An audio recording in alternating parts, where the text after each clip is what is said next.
大家好, ¿cómo está? My name is Victor. In today's video, we're going to talk about my test results for the Sony A6700. Now, I'm super excited for this guy because it packs a lot of punch, but I'm also a little bit disappointed for my findings. So let's get started. Alright, so what got me super excited was it shares the same sensor as the Sony FX30, and that is true. If you check out our test footage right here and side by side the Sony A6700 versus the FX30, both of them are super identical. The only difference is that the Sony A6700 is a little bit more saturated, but that's super easy to fix and you can easily match these two cameras.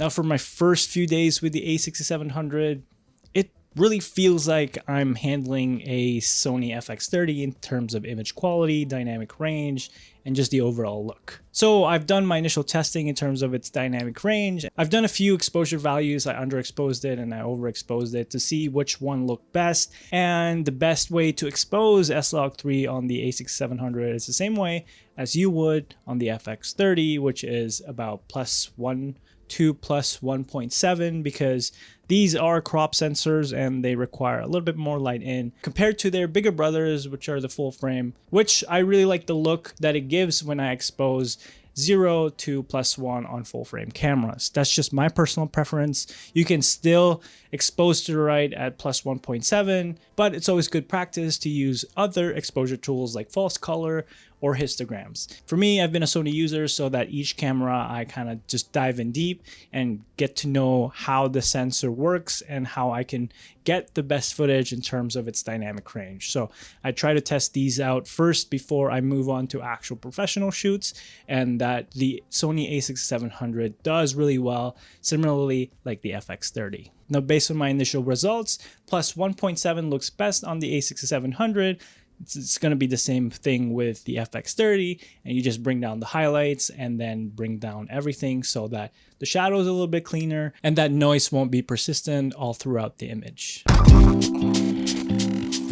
Now let's move on to high ISO tests. Now, given that I was able to really get good images from the FX30, now on 3200, the A6700 and the FX30 does really well, and that you can just clean it up a little bit so that there's less noise on the overall image. I moved on to 6400, where you can see more noise in the shadows, but you can easily clean it up and the detail is still there and that information is still there. Now I tried pushing it to 10,000 ISO and we were still able to clean it up properly with the same noise reduction settings with the 6400 ISO footage. Now this is good if you are in a pinch. Now I found the limit of the high ISO test, which is 12,800 ISO. You can see that the overall image is super noisy, and if we do reduce the noise in post, it's a little mushy, super soft. And if you try to grade this footage, you won't have any luck.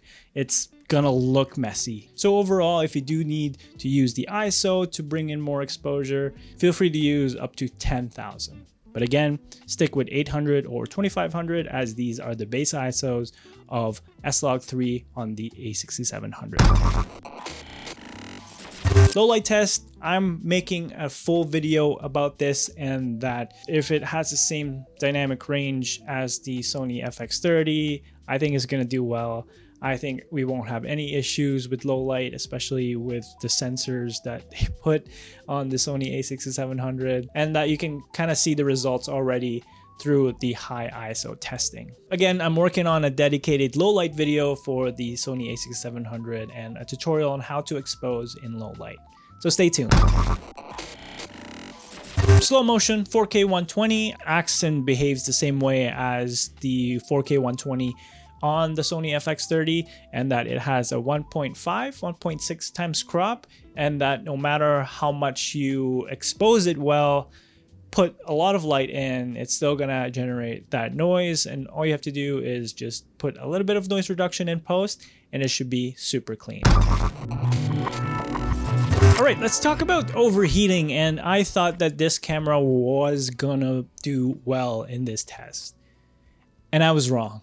When I was watching the embargo videos of everyone, I was like, okay, this seems like it does really well on overheating and that it's going to perform the same way as the Sony A7 IV. But mind you, my copy does it differently. It sucks. So I started with the indoor test, and I'm currently in Taiwan right now, and that the temperature is about 27 to 32 degrees. So with the overheating test, my settings were XAVC HS at 4K 20 at the highest bitrate because that's what I shoot in, and that's what I used with the A7 IV and all of my Sony cameras, and that I did it first with the screen closed. Okay, test results at 4K 24p, it lasted about 30 minutes, and I was kind of surprised because most testings, most videos were saying that it lasted an hour long or that it just never overheated, but to me, it's like 30 minutes. So I did another test with the screen out, and it was the same, about 30 minutes, and it died.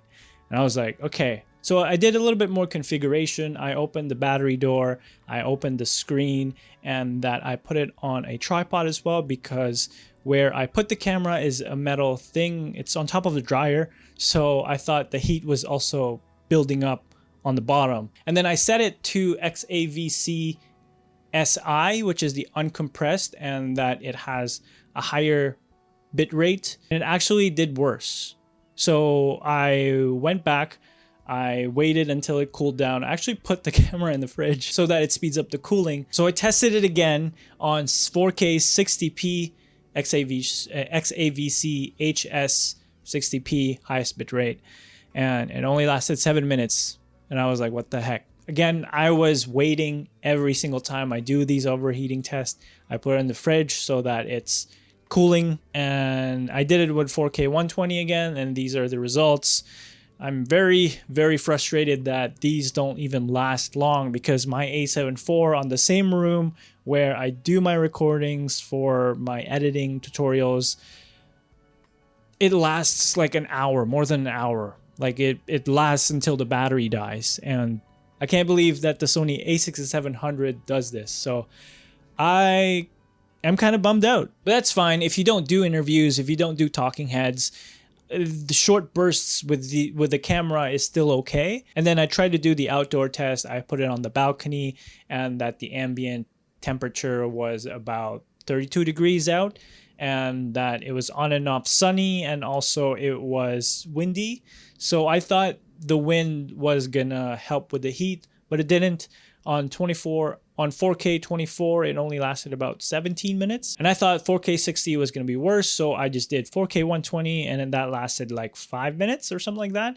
You see it on the sample here. I have recorded everything for you guys. And I was looking at other reviews, and one thing I found, Jared Polin had also the same issue with his A6700, that 4K 24p at XAVC SI for him only lasted about 30 minutes at I think the ambient temperature is 22 degrees. For me, it was hotter because it's summer here in Taiwan. But I've linked his video down below so that you can just check out that section. That maybe this camera needs to be operated in a much cooler weather, not in Asia. I don't know. It's just, I'm kind of bummed out. I'm indoors and the camera only lasts like 30 minutes. So that's going to be a pain for me. I know Ulanzi, it came out with a fan. I think it's $20 right now for pre-order. And Tilta also has a fan, and I think that should help. I'm going to leave this results up to you guys to kind of see where it fits your workflow, and that if it fits your needs for cameras, for personal use, and for client work. There's also one thing that consistently helps me out with client work, and that is Storyblocks. If there are budget, time, or location constraints, I can easily offer the client the option to address any gaps utilizing assets from Storyblocks. With a Storyblocks subscription, you get full access to unlimited downloads from a library that contains over 1 million professional and royalty-free stock footage. They also have a ton of pre-made motion graphics templates like title animations, overlays, or logo reveals, and more, so that you can elevate your production value for your clients. What truly sets them apart is their clear-cut licensing and coverage. Everything in their library is 100% royalty free, allowing unrestricted distribution of your final videos. To get started with unlimited stock media downloads at one set price, head to storyblocks.com/Victor Laforteza or click the link in the description. Now, which camera should you get? The Sony A6700 or the Sony FX30? Well, if you're looking for a true workhorse, the FX30 is a no-brainer because it has internal fans. You can use it on long-form interviews, concerts, events, and it has dual card slots for recording redundancies. But if you want a hybrid camera that packs a punch in video and it takes really good photos, it has an EVF, and that it really does everything for you in a small tiny package, the Sony A6700 will be the camera for you.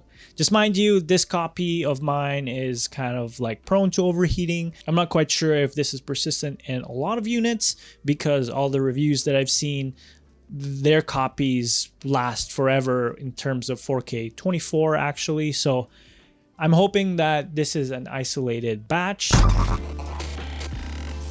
Overall, the Sony A6700 packs a punch and that everything that I wanted to do is there. I just don't know about the overheating, if I can take it on professional shoots. We're still going to give it a try for professional work, but this is going to be mostly my content creation camera, my travel camera, and that if I do get issues on that, I will let you guys know, because maybe you are also a content creator or you do social media work for other people, for companies, and a full review is coming once I fully tested out this camera. Definitely more videos to come for the Sony A6700, and that I'm super excited to use this as my travel camera and find out its limits as well. As usual, I'm giving away my Sunset Film LUT pack, and all you have to do to win is comment down below. What are your thoughts on the overheating of the Sony A6700? If you want to check out one of my tutorials, click on this video right here. I'll see you guys in the next one. Peace. No,